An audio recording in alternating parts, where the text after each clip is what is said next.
আমি হলাম মুগেল মা। আমাকে যে ভালোবাসবে তার বড় আশীর্বাদ হয়ে যাবে। আমি হলাম মুগেল মা। আমার হাতে আছে একটা সাপ, আর এক হাতে আছে একটা খড়গ। আমার বাড়ি এখানে। আমি হলাম মুগেল মা। আমি মানুষকে আশীর্বাদ করি।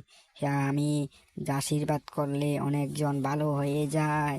আমি হলাম মুগেল মা। মুঘল মা দেখতে কিরকম হয় দেখো তোমরা। আমি হলাম মুঘল মা। দেখো লো, এখন মুঘল মা কেরম হয় দেখতে।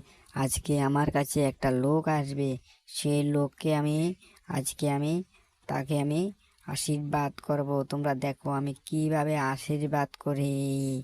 তোমরা দেখতে থাকো। মুগেল মা, আমি তো তোমার কাছে এসেছি আশীর্বাদ পাওয়ার জন্য। আমি সব সময় কষ্ট করি, আমার কোনো সময় দুঃখ দূর হয় না। যা টাকা পয়সা উপার্জন করি সব খরচ হয়ে যায়। আমাকে কেন এরকম তুমি কিছু আশীর্বাদ করো না মা। মুগেল মা, তুমি কিছু আমাকে আশীর্বাদ করো যাতে আমার এরকম না হয়। মুগেল মা, তোমার কাছে খুব আশা নিয়ে এসেছি আমি।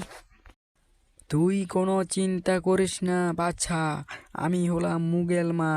তোর এরকম হচ্ছে, তোর শনির দোষ আছে, সেই জন্য তোর এরকম হচ্ছে, বুঝতে পেরেছিস? তোর শনির দোষ আছে, শনির দোষ বুঝতে পেরেছিস?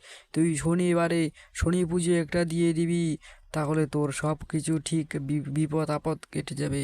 মুগেল মা গো, তোমাকে তো মা শত কোটি প্রণাম। তুমি আমাকে যে বড় বিপদের হাত থেকে রক্ষা করলে মা। তুমি আমাকে আশীর্বাদ করো মা। আমি যাতে সব সময় আমি যাতে ভালো করে থাকতে পারি মা। আমি আজকে গিয়ে শনিবারে শনি পুজো দিব মা।